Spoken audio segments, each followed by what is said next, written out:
आज अंतर्राष्ट्रीय दिव्यांग दिवस के अवसर पर दिव्यांगजनों के सशक्तिकरण के लिए आयोजित इस राष्ट्रीय पुरस्कार वितरण समारोह में उपस्थित केंद्रीय सामाजिक न्याय और अधिकारिता मंत्री डॉक्टर वीरेंद्र कुमार जी, राज्य मंत्री श्री रामदास अठावले जी, श्री ए नारायण स्वामी जी और सुश्री प्रतिमा भौमिक जी, गणमान्य अतिथियों, देवियों और स्वजनों, आज का ये दिन पूरे विश्व के दिव्यांगजनों के साथ साथ समस्त विश्व समुदाय के लिए बहुत महत्वपूर्ण है। आज विश्व की कुल आबादी में लगभग 15% दिव्यांगजन है। उन सबका सशक्तिकरण भारत सहित पूरे विश्व समुदाय के लिए उच्च प्राथमिकता है। इस संदर्भ में ये पुरस्कार समारोह अत्यंत महत्वपूर्ण है। मैं देशवासियों की ओर से आज के सभी पुरस्कार विजेताओं को बहुत बहुत बधाई देती हूँ।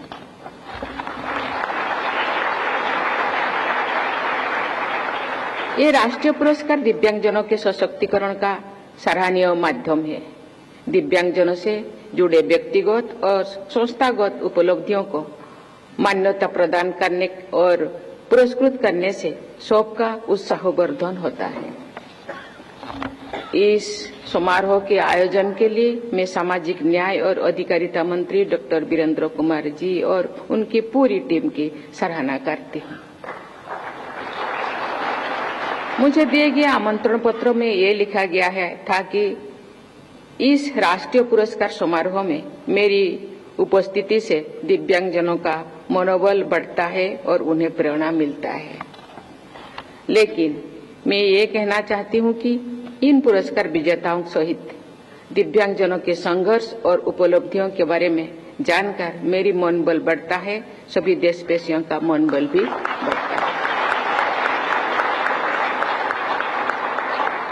सबके लिए प्रेरणा स्वरूप सभी पूर्व और वर्तमान पुरस्कार विजेताओं तथा अन्य दिव्यांगजनों को मैं विशेष बधाई देती हूँ तथा उनके अदम्य सकारात्मक भाव को नमन करती हूँ। मुझे ये जानकर और देखकर बहुत खुशी होती है कि पिछले कुछ वर्षों में दिव्यांगजनों के प्रति समाज के दृष्टिकोण में बदलाव आया है और उनकी उपलब्धियों में सराहनीय वृद्धि हुई है। इसके लिए मैं सभी स्टेक होल्डर्स को बहुत बहुत बधाई देती हूँ। देवियों और स्वजनों, हमारे नया संसद भवन विश्व के सबसे बड़े और जीवंत लोकतंत्र का नया मंदिर भी है। हम सब के लिए ये प्रसन्नता का और गर्व का बात है कि नई संसद भवन का प्रत्येक हिस्सा दिव्यांगजनों के लिए सुगम्य है, एक्सेसिबल है। ये इस बात का प्रमाण है कि हमारे लोकतंत्र विशाल और जीवंत होने के साथ साथ समावेशी और संवेदनशील भी है।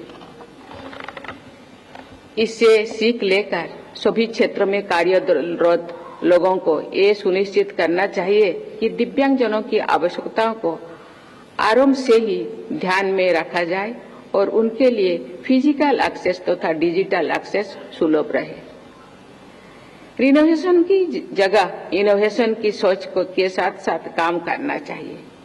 इसी संदर्भ में ये एक सुखद उदाहरण है कि हमारा देश में मैन्युफैक्चरर्स दिव्यांगजनों की आवश्यकताओं को ध्यान में रखकर कस्टमाइज्ड व्हीकल्स उपलब्ध करा रहे हैं। समावेशी और संवेदनशील विकास को बढ़ावा देने के लक्ष्य के साथ सरकारी संस्थाएं, व्यापारिक उद्यम और प्रबुद्ध नागरिक कदम से कदम मिलाकर आगे बढ़ रहे हैं। सबसे अधिक सुखद बात यह है कि स्वयं दिव्यांगजनों ने अपनी असाधारण उपलब्धियों से उनके प्रति समाज की सोच बदली है। स्वच्छ भारत अभियान, बेटी बचाओ बेटी पढ़ाओ अभियान तथा टीबी मुक्त भारत जैसे अनेक महत्वपूर्ण राष्ट्रीय अभियानों ने दिव्यांगजनों के कैंपेन एम्बेसडर्स बनाया गया है।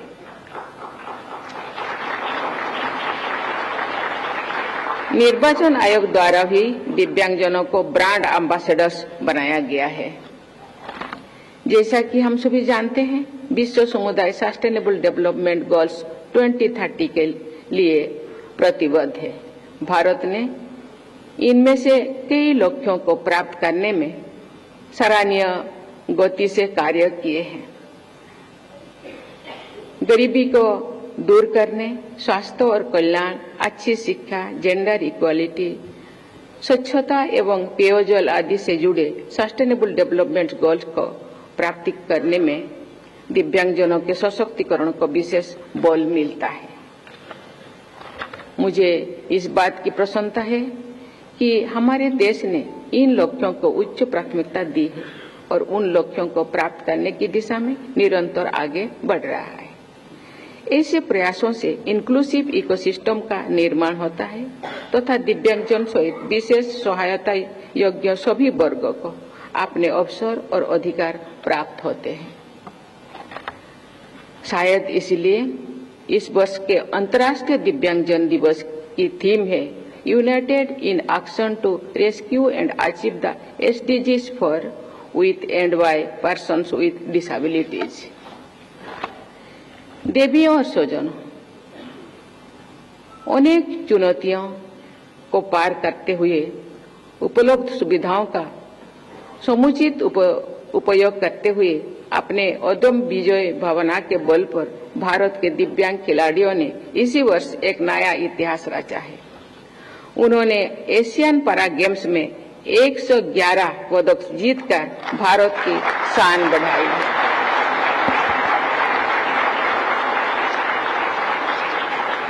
मुझे इस बात की विशेष प्रसन्नता है कि उन एशियन पैरा गेम्स में भारत की टीम में बेटियों की संख्या लगभग 40% थी और पदक विजेताओं में भी लगभग 40% बेटियां ही थी। अवसर मिलने पर हमारी बेटियां हर क्षेत्र में शानदार प्रदर्शन करती हैं। दिव्यांगता से प्रभावित सभी खिलाड़ियों सहित बेटियों के प्रदर्शन में निरंतर उल्लेखनीय प्रगति हो रही है। इसके पीछे पद्मश्री तथा खेल रत्न से सम्मानित डॉक्टर दीपा मलिक तथा सुश्री अबनी लेखरा जैसी असाधारण महिला खिलाड़ियों ने प्रेरक भूमिका निभाई है। दिव्यांगता से प्रभावित ऐसे महान महिला खिलाड़ियों की परंपरा को आगे बढ़ाते हुए भारत की बेटी शीतल देवी ने अद्भुत इतिहास रचा है।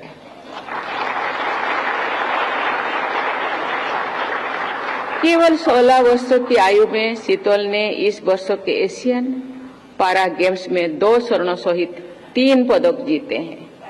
शीतल को विश्व की सर्वश्रेष्ठ तीरंदाज का दर्जा दिया गया है। सर्वाधिक प्रेरक तथ्य ये है कि बेटी शीतल के दोनों हाथ नहीं है और वो अपने पैरों से तीरंदाजी करती है।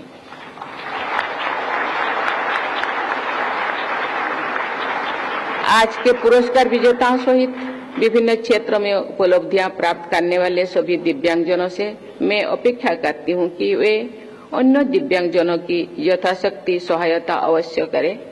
दिव्यांगजनों द्वारा अन्य दिव्यांगजनों की सहायता करने के अनेक प्रेरक उदाहरण विद्यमान है। तमिलनाडु के निवासी श्री एस रामकृष्णन जी का गर्दन से नीचे का शरीर लाकवाग्रस्त है। उन्होंने दिव्यांगजनों के पुनर्वास, शिक्षा, कौशल विकास और रोजगार के लिए सराहनीय योगदान दिया है।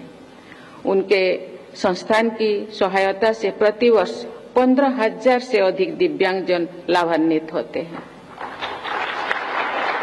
उनके श्रेष्ठ कार्य के लिए उन्हें पद्मश्री से सम्मानित किया गया है। जम्मू कश्मीर के श्री जावेद अहमद टाक एक आतंकी हमले में घायल होने के बाद व्हील चेयर से चलते फिरते हैं।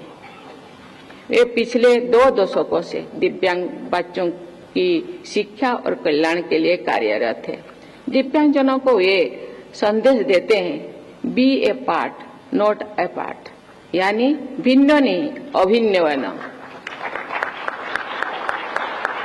श्री जावेद टाक जी को भी पद्मश्री से सम्मानित किया गया है। मैंने कश्मीर से तमिलनाडु तक दिव्यांगजनों के लिए दिव्यांगजनों द्वारा कार्य करने की उदाहरण इसलिए दिए हैं कि उनसे प्रेरणा लेकर सभी दिव्यांगजन एक दूसरे की सहायता करें तथा अन्य सभी देशवासी भी दिव्यांगजनों के हित में निष्ठा के साथ सक्रिय रहे। मुझे विश्वास है कि समुचित सुविधाओं, अवसरों और सशक्तिकरण के प्रयासों के बल पर हमारे देश में सभी दिव्यांगजनों का जीवन समतापूर्ण और गरिमापूर्ण होगा। इसी विश्वास के साथ मैं अपने वाणी को विराम देती हूँ। जय हिंद, जय भारत।